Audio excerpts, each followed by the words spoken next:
É um enorme prazer novamente estar aqui para falarmos daquilo que mais interessa ao nosso coração, o Evangelho de Deus. Abra, por favor, a sua Bíblia no Evangelho de Jesus, segundo Marcos, no capítulo 3.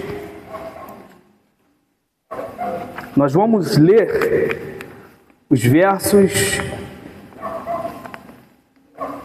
de 24, 25, 26, 27, 28, 29 e, por último, 30.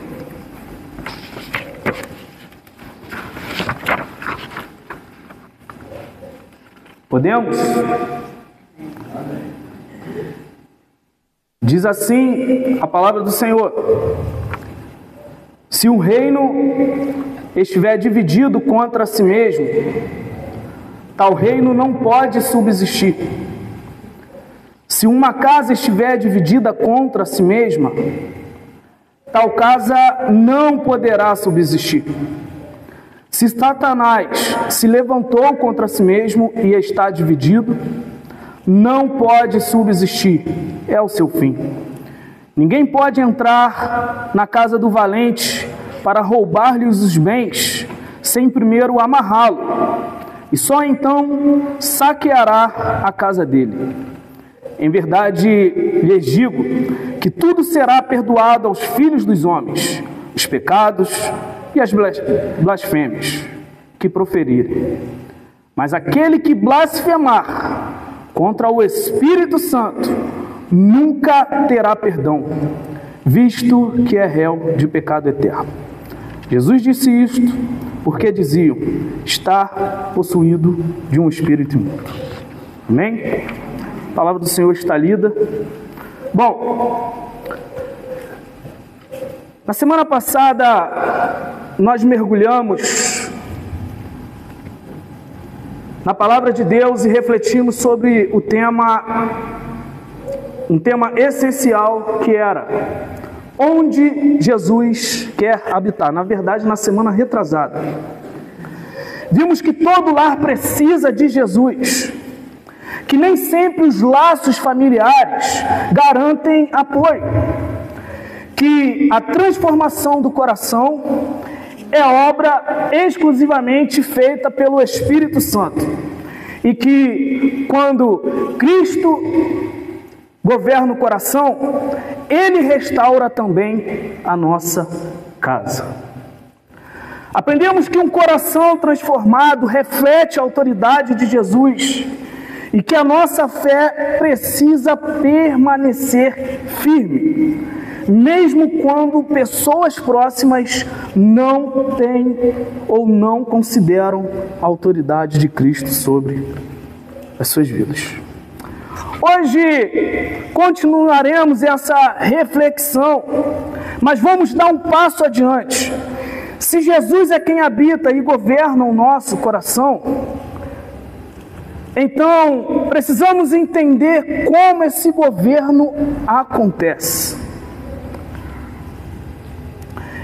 E também quais forças estão em disputa pelo governo do nosso coração.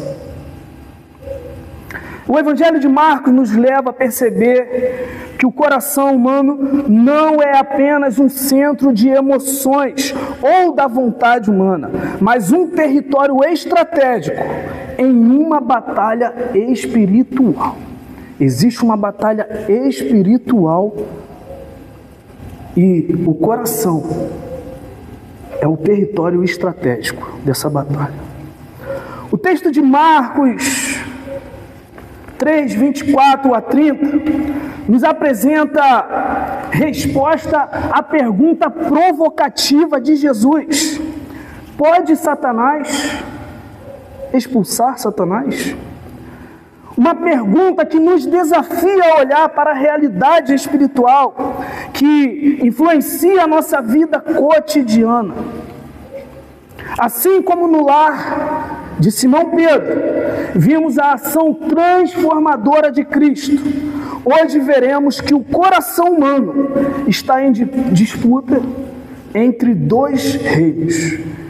E somente aquele que reconhece e obedece a Cristo terá o domínio verdadeiro sobre sua própria vida. Portanto, se na semana retrasada aprendemos que Jesus precisa habitar no coração, hoje aprenderemos que o nosso coração é alvo de disputas espirituais e que somente sob o governo de Cristo podemos viver livres. Para compreender essa verdade profunda, a batalha não é apenas externa, ela também é interna. E Deus nos chama para sermos vitoriosos no governo do nosso próprio coração. Então, meus irmãos, a pergunta que não quer calar: pode Satanás expulsar Satanás? Jesus faz uma pergunta que ele mesmo deseja saber, não que ele não saiba a resposta, mas porque ele deseja tornar isso um fato curioso. Porque se Satanás expulsar a si mesmo, isso significa que o reino das trevas está dividido, e estando dividido, ele está enfraquecido. A continuação para essa continuidade é o nosso ponto de partida para este sermão. Jesus disse: se o reino estiver dividido contra si mesmo, tal reino não pode subsistir. Se eu respondesse a essa curiosidade afirmando que o reino de Satanás está dividido, eu abriria aqui precedentes para muitos erros teológicos. Bom, um desses erros teológicos seria tornar a verdade do Evangelho em uma verdade relativa. Se o reino de Satanás está dividido e por isso está enfraquecido, significa que não foi Jesus quem o venceu, mas sim a sua própria divisão. E assim o homem pode aproveitar essa brecha para governar o seu próprio coração. E então a obra da salvação realizada por Deus para favor do homem, resgate do homem, não se faz tão necessária assim. Pergunta: você acredita mesmo que pode governar o seu próprio coração? Se sua resposta for sim, eu desejo, assim como Jesus, tornar isso um fato curioso, fazendo uma outra pergunta: como pode o homem governar o seu próprio coração? Como pode um homem governar o seu próprio coração, se na carta aos Efésios, capítulo 6, versículo 11 a 12, está escrito assim: vistam-se com toda a armadura de Deus, para poderem ficar firmes contra as ciladas do diabo, porque a nossa luta não é contra sangue e carne, mas contra os principados e as potestades, contra os dominadores deste mundo tenebroso, contra as forças espirituais. No verso 24 de Marcos 3, está falando de um reino espiritual que não está dividido entre si. Muito pelo contrário, está focado em um único propósito: manter retido o seu coração. Você sabia que a luta do inimigo tem este fim? A luta do inimigo é para governar o nosso coração. Então, meus irmãos, a primeira verdade que o texto nos traz é: o coração só pode ser governado por um reino espiritual. O nosso coração, guarde isso, só pode ser governado por um reino espiritual. Uma das maiores curiosidades da vida cristã é que nós somos pessoas visíveis, porém que servem a um rei invisível de um reino invisível.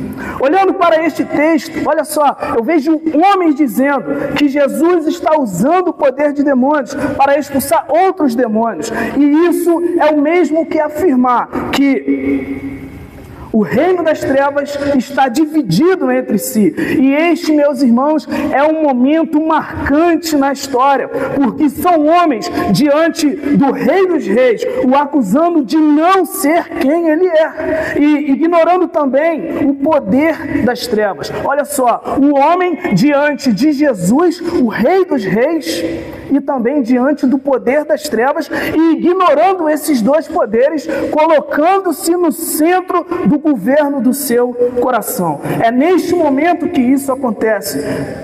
Ou seja, o homem está mostrando que pode governar então o seu próprio coração, guiar o seu próprio caminho. É neste momento que entra em evidência que o desejo do homem é governar a sua própria vida. A localização geográfica de todos esses acontecimentos históricos é Cafarnaum. E Marcos mostra essa cidade como um cenário de grandes milagres. Um lugar onde o Rei Supremo habitou por mais tempo durante o seu ministério. Mas o evangelista Mateus, ele registra Cafarnaum também como um alvo de repreensão. Veja o que está escrito em Mateus capítulo 11, eu vou ler para os irmãos. Capítulo 11, versos 23 e 24. E você, veja bem, Cafarnaum, pensa que será elevada até o céu? Será jogada no inferno. Porque se em Sodoma se tivesse operado os milagres que foram feitos em você, ela teria permanecido até os dias de hoje. Mas eu digo a vocês que no dia do juízo haverá menos rigor para a terra de Sodoma do que para você. Nós temos o hábito, irmãos, de condenar com mais forças as pessoas que se desviam moralmente. Certamente daríamos uma sentença diferente dessa. Jesus está dizendo que no dia do juízo haverá mais rigor para aqueles que ouvem, para aqueles que viram, mas decidiram não crer e viver a sua própria justiça. Para esses haverá mais rigor do que para Sodoma, uma cidade eliminada pelo próprio Deus por conta da imoralidade. Ou seja, você deve escolher qual reino irá governar o seu coração: o de Jesus ou o de Satanás?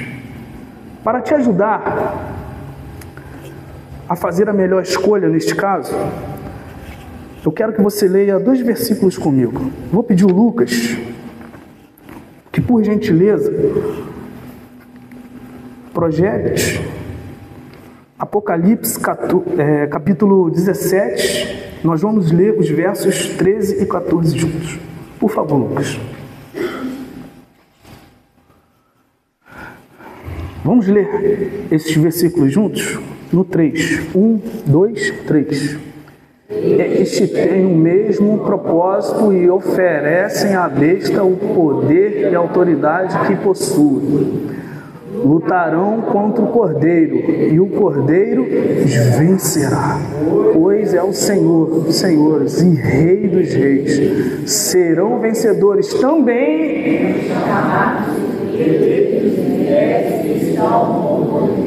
Ou seja, o Cordeiro já venceu o poder das trevas. E aqui vai uma palavra pastoral para a sua vida hoje. Jesus pode agora, Jesus pode hoje, durante este culto, derrubar todas as resistências do seu coração.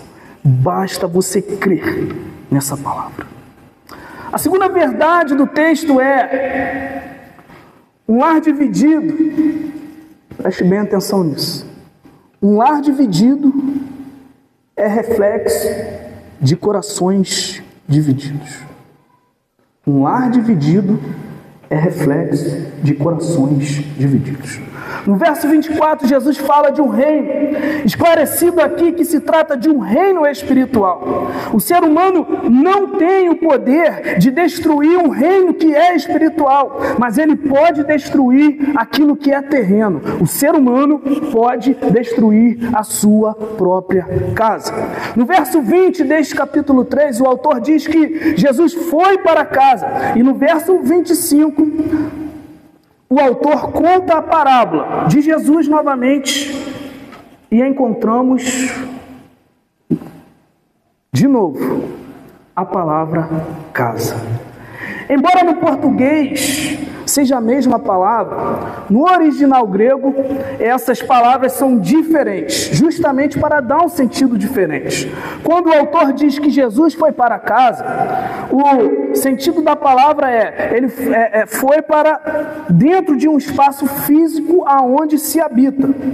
Mas no verso 25, a palavra casa tem um sentido de família, comunhão de pessoas no contexto familiar. Leiam comigo o verso 25. Se uma casa estiver dividida contra si mesma, tal casa não poderá subsistir.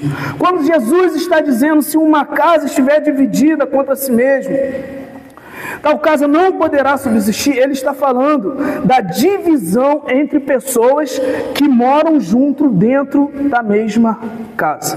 Quando eu digo que o ser humano pode destruir o que é terreno, não estou falando de tijolos, de quebrar tijolos. Estou me referindo a relacionamentos. O homem e a mulher podem destruir o seu casamento.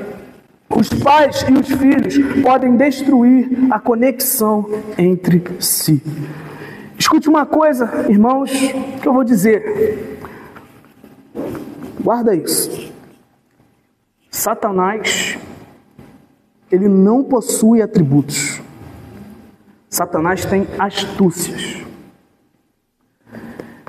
E astúcia é a habilidade de manipular. Ou seja, ele manipula as situações para colocar os cônjuges um contra o outro. Manipula as situações para colocar pais contra filhos e filhos contra pais. Eu vou citar algumas ferramentas agora que o inimigo usa para manipular e dividir uma casa. Veja bem.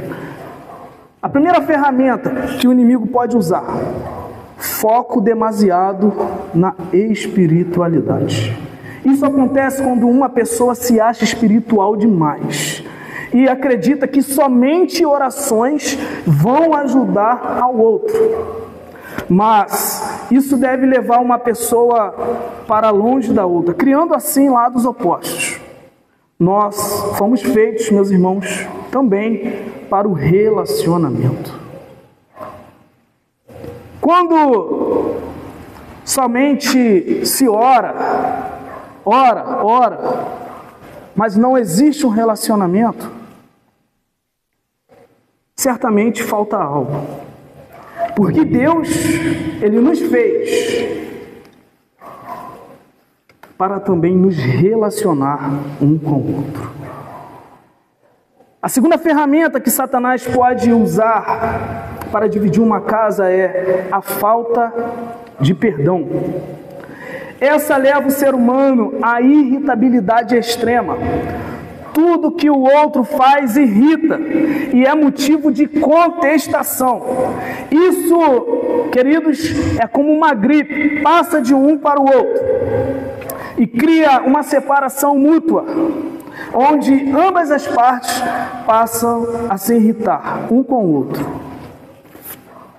E aí ficam cada vez mais distantes. A terceira ferramenta que o inimigo ele usa para dividir uma casa é o orgulho. Esse acontece quando pessoas saem de uma discussão convencidas que são inocentes.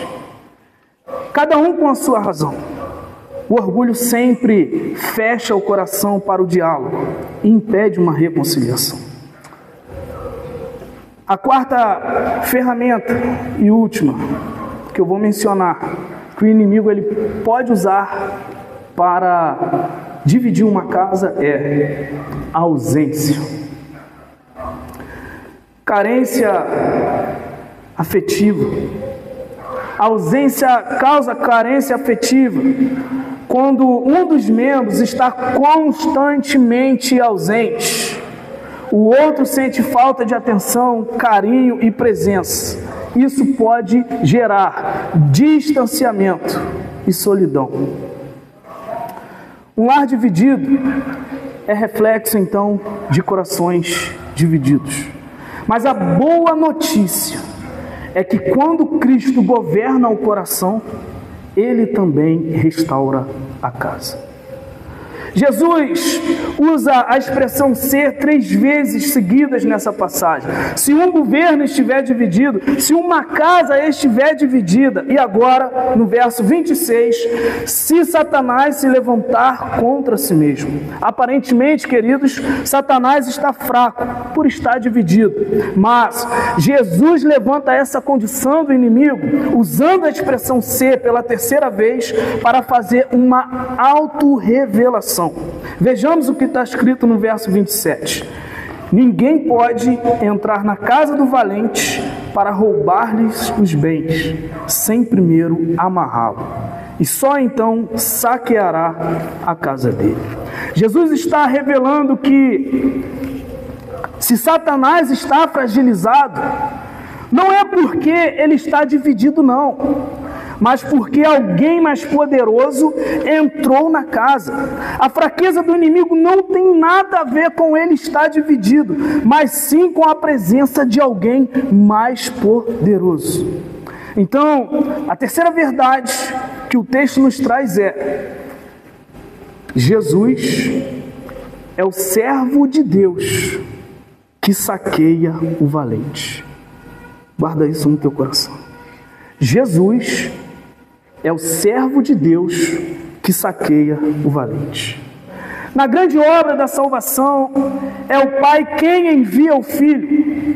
Antes de servir aos homens, primeiro o Filho, ele serviu ao Pai, que o envia para sofrer e morrer. O Filho se torna servo porque ele tinha culpa pelo que iria, ele não tinha culpa pelo que iria enfrentar. Ele apenas se colocou no lugar dos culpados, para tomar sobre si a culpa e a partir disso, aí sim, ele se tornar culpado.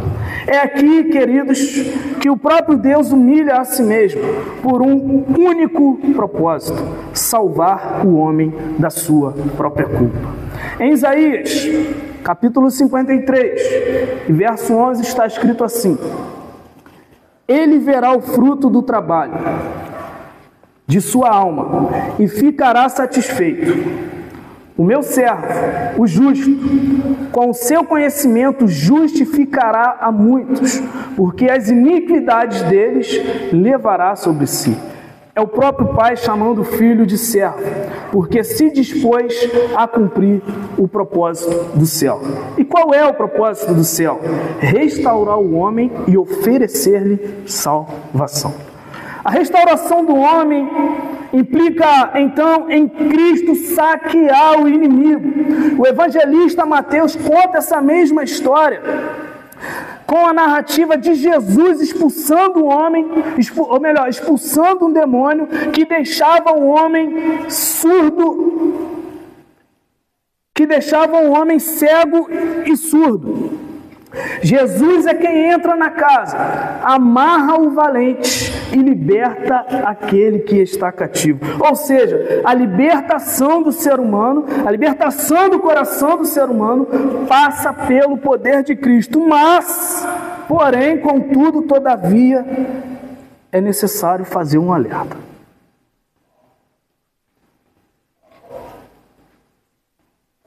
Cristo liberta.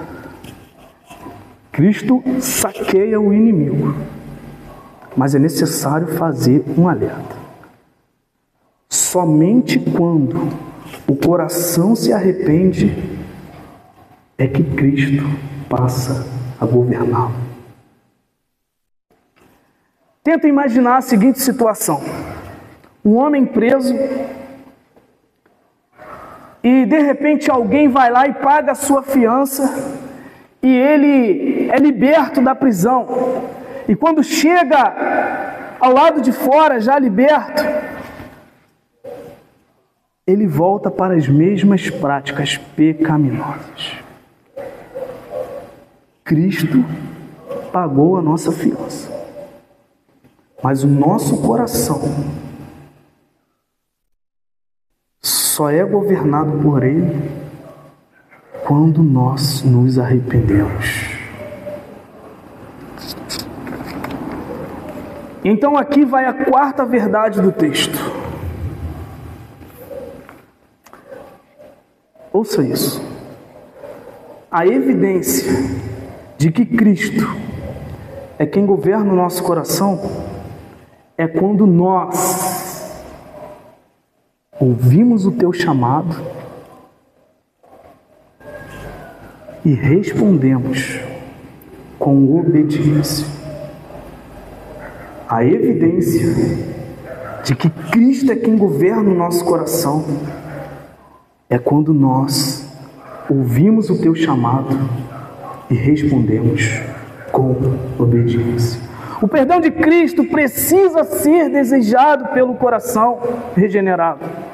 Deus não pega o seu perdão e cola em nós, não. Porque se fosse assim, o perdão ficaria vazio, quando na verdade Ele deve carregar o nosso arrependimento e anseio. O perdão que o homem pode conceder ao outro é algo lógico. Você perdoa, está tudo certo. Mas o perdão que Deus concede ao homem não possui uma base lógica. Porque Deus, Ele é santo e nós transgredimos as suas leis, sendo o nosso pecado uma rebeldia contra um ser que é supremo e soberano. Deus é um ser, meus irmãos, que se recusa a tolerar o pecado. John Stott, em sua obra A Cruz de Cristo, faz uma citação de um comentário sobre o perdão, dizendo o seguinte: o perdão para o homem é o mais claro dos deveres, mas para Deus é o mais profundo dos problemas. Pergunta: como pode então Deus perdoar o homem sem comprometer a sua santidade? John Stott também responde a essa pergunta da seguinte maneira: na cruz, em santo amor, o próprio Deus, por meio de Cristo, pagou a penalidade completa de nossa desobediência. Ele levou o juízo que merecíamos, a fim de trazer perdão que não merecíamos. No verso 28, Jesus garante que tudo será perdoado aos homens, os pecados e as blasfêmias. Mas no verso 29, Jesus diz uma coisa que não poderá ser perdoada: a blasfêmia contra o Espírito Santo. O que Jesus está dizendo é que quem rejeitá-lo em plena consciência, para esse não haverá perdão, pois aquele que em plena consciência rejeita a Cristo é quem ouviu o teu chamado, mas não foi obediente. Jesus é o único meio para o pecador que se arrepende receber perdão. O Espírito Santo está encarregado de convidar o homem. Ele chama para Cristo, mas aquele que não atende o chamado porque ama o pecado, esse não poderá receber o perdão de Deus. Aqui então vai a primeira aplicação. Ouça: o nosso coração é constantemente alvo de disputas espirituais. Vou repetir. Nosso coração é constantemente alvo de disputas espirituais.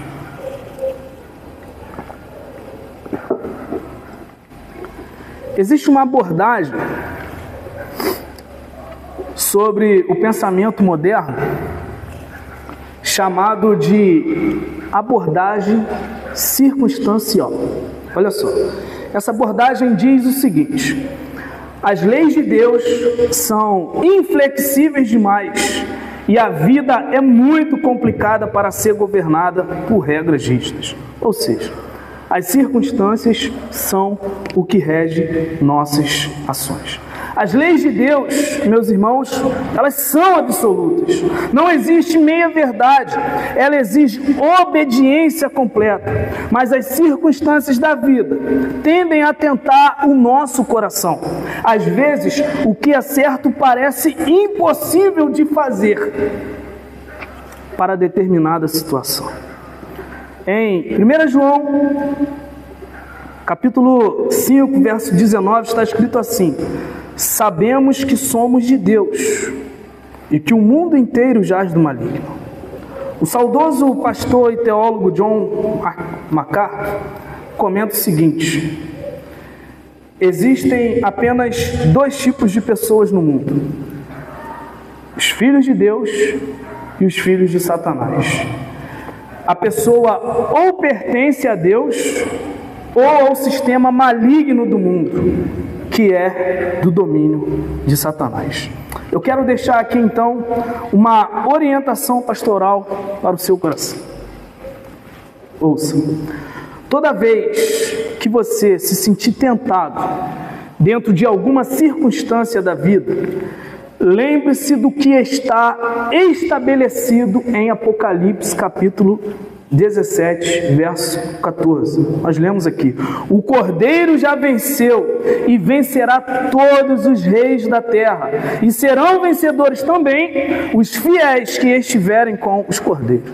Por isso, ore ao Senhor, peça que Ele te sustente na verdade. O pastor e teólogo Washington Nascimento, em sua obra Caminho da Revelação Bíblica, faz o seguinte comentário sobre oração. João, apóstolo, denominou o Getsemane de jardim. É possível contrastá-lo com o jardim do Éden. Getsemane foi onde Jesus orou antes de se entregar. Não levaram Jesus. Jesus se entregou para ser morto.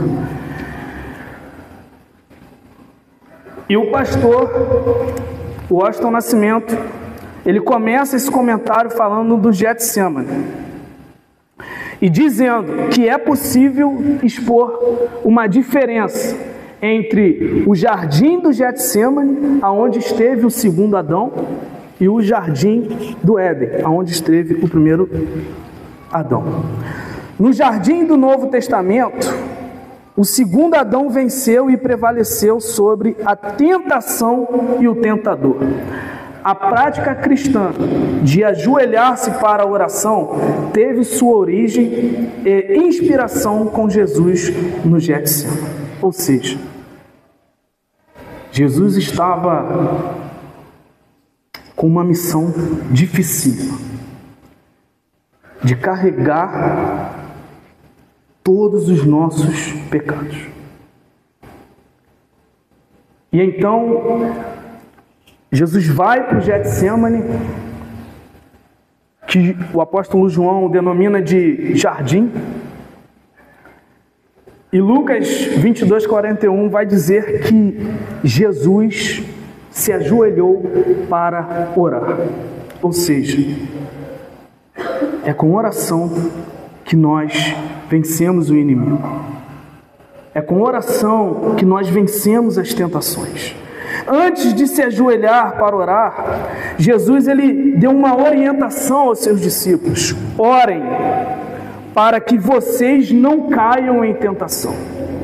Meus irmãos, eu não vou dizer que oração é a chave da vitória, porque a oração ela não é uma fórmula mágica, mas eu com certeza posso afirmar que a oração é a chave da preservação da nossa fé. Porém, eu quero aqui fazer uma outra advertência. E aqui vai a segunda aplicação para o seu coração. A oração fortalece o coração contra o pecado, mas só a renúncia remove o pecado da nossa vida. A oração fortalece o coração contra o pecado, mas somente a renúncia o remove da nossa vida. Em Josué capítulo 7, o autor conta a história do pecado de um homem chamado Acã. Acã, quando Deus leva Israel à conquista de Jericó, o Senhor ordena ao povo que não pegasse nada. Mas este homem, chamado Acã, tomou para si, de forma oculta, escondida, ouro, prata e uma capa babilônica. Então, Josué, sem saber de nada, Josué era o líder, sem saber de nada, ele envia o exército, alguns homens do exército de Israel para a próxima batalha. E nessa batalha, esses homens são derrotados pelo inimigo. E então, Josué, que não sabe do pecado oculto que existe no meio de Israel, e os anciãos se ajoelham em jejum e oração e começam a clamar a Deus. E Deus responde: levante-se. Por que você está assim prostrado sobre Deus? Israel pecou. Meus irmãos, diante do pecado, Deus cobrou mudança de postura de Josué. Josué, não é para orar, não é para jejuar. Levante-se, porque a postura correta é abandonar o pecado, é renunciar ao pecado do meio do povo. Então, meus queridos, pecado se abandona com renúncia. Renuncia às práticas pecaminosas. Renuncia àquilo que te faz pecar. Cristo tirou do domínio do pecado a humanidade. Mas muitos amam o pecado e preferem continuar praticando. Quando Deus nos chama, é isso que Ele espera, uma mudança de postura e renúncia das práticas pecaminosas. No verso 30, o autor termina o texto fazendo uma menção ao que está escrito no verso 22 e nos mostrando que todo o dito de Jesus foi porque os homens queriam confessar quem Jesus era. Ou seja, foi porque os homens não queriam confessar por quem Jesus era. No verso 30, está escrito assim: Jesus disse isto porque diziam: está possuído de um espírito imundo. Confessar Jesus como Senhor não deve ser somente algo teórico, irmãos, mas prático. Muitos não querem confessá-lo por causa da vaidade do coração e porque não queriam também abandonar as práticas pecaminosas. Mas todo aquele que verdadeiramente ouviu o chamado ouviu o chamado à redenção e respondeu com obediência, esse sim abandona o pecado, porque não tem mais prazer nele. Caminhando para a conclusão, a terceira aplicação é: ser cristão é ter o Espírito de Cristo. Existem pessoas muito boas e gentis e que acreditam em fazer sempre o bem, mas que não creem na existência de Deus. Também existem pessoas que creem na existência de Deus e que levam a sério as suas boas ações. Bom, nenhuma dessas coisas garante que alguém possui o Espírito Santo.